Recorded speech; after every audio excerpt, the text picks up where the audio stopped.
our music to get high. They use our music to get by. Right.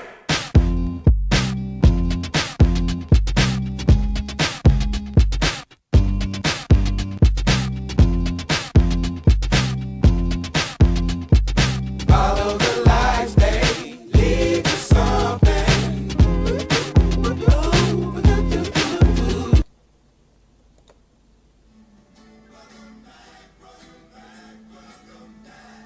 Welcome back.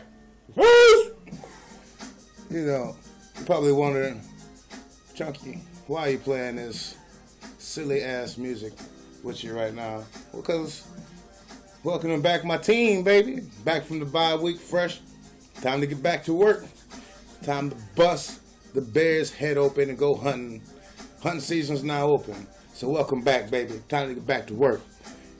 And you know, and the Bears are the all-time low, so it feels good to be back. Because I really think the Vikings can win this week. I really think they probably will win this week.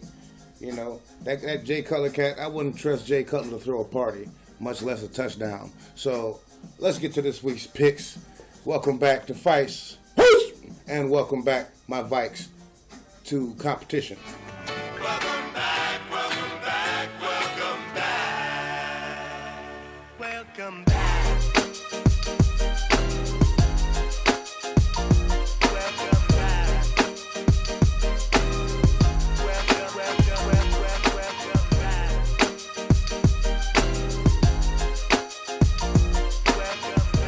Now, Thursday on through Monday, baby. That's how we do. We're going to take the Dolphins over the Bills 24-23 in a close one. We're going to take the Vikes over the Bears 28-27 in a close one. I guarantee you this.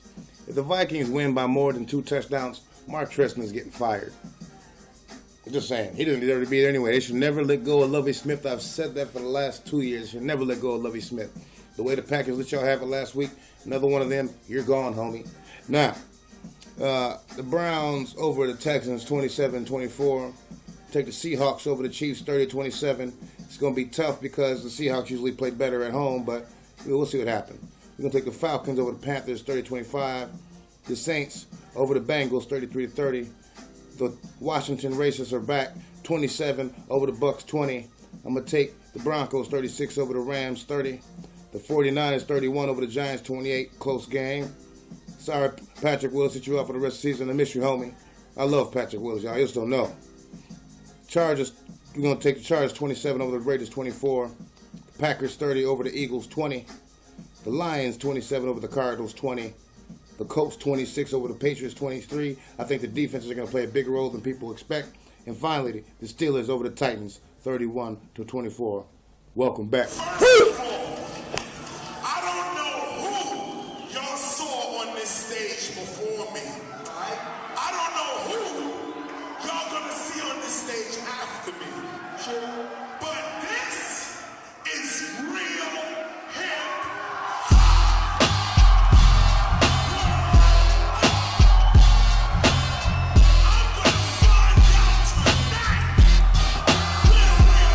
Just like music on bass. Right? Do you guys hear that echo? I'm wondering. Let's do it again. That's fun. I like doing that. You know, so that's nice. It's a nice ring to it. Fast with an echo. So we're talking about in this segment what we would consider. You know, we try to get a local artist on here, and then we would consider them slept on. That's why we had to start the show, because people were sleeping on their Minnesota talent. So we're going to talk about in this segment what we would consider the most slept-on album for us. An album that we would consider classic that most people don't consider classic. An album that, more likely than not, did not go platinum its first year out.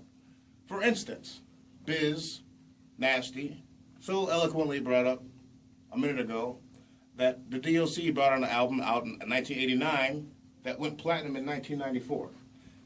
Now, anybody who knows anything about hip-hop knows the DLC is cold as ice, number one.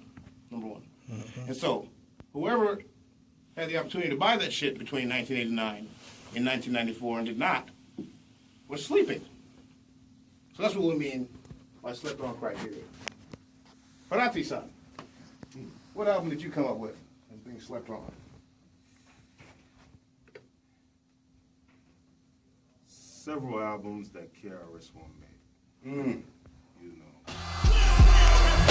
The real hip hop. I always was a fan of music that had a message.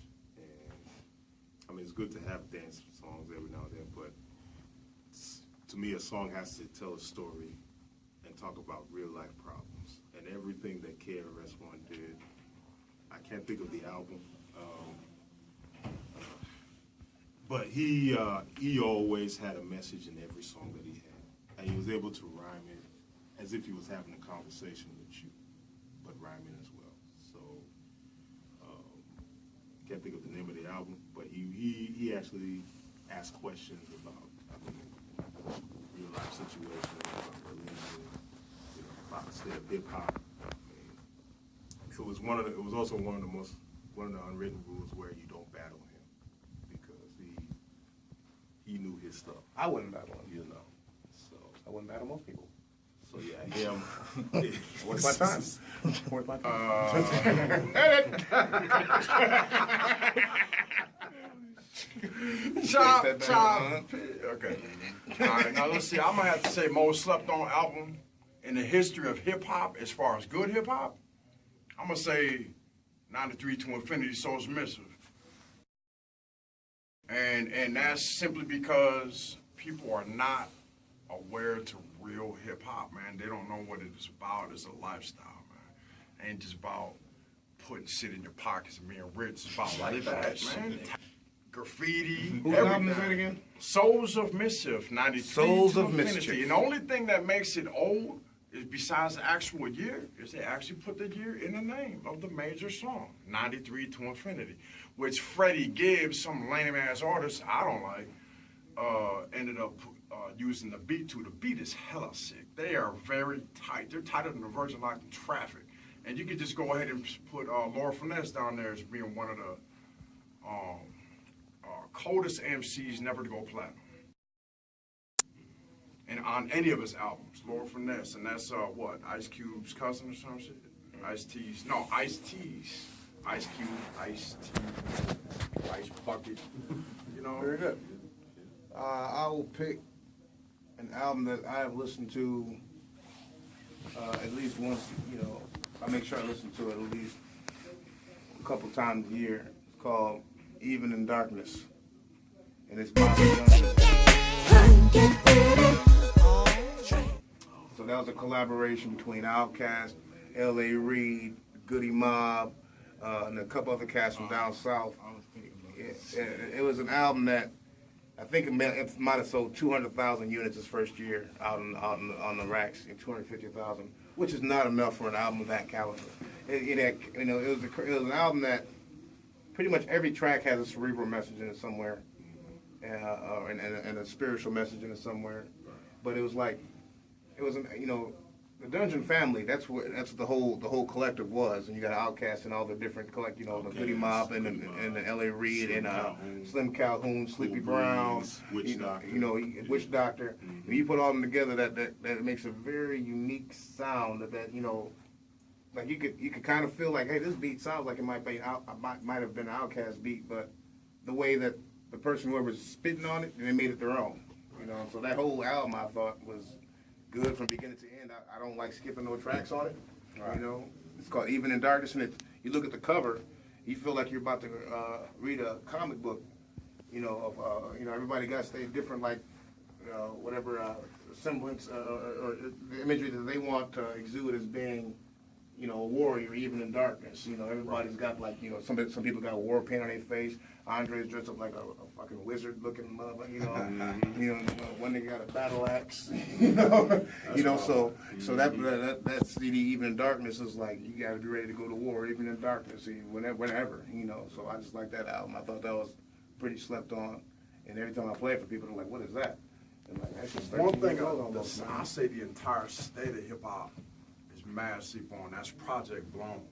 See, now they don't know about this shit. The whole face of rap would be changed had Project Blown actually blown the fuck up.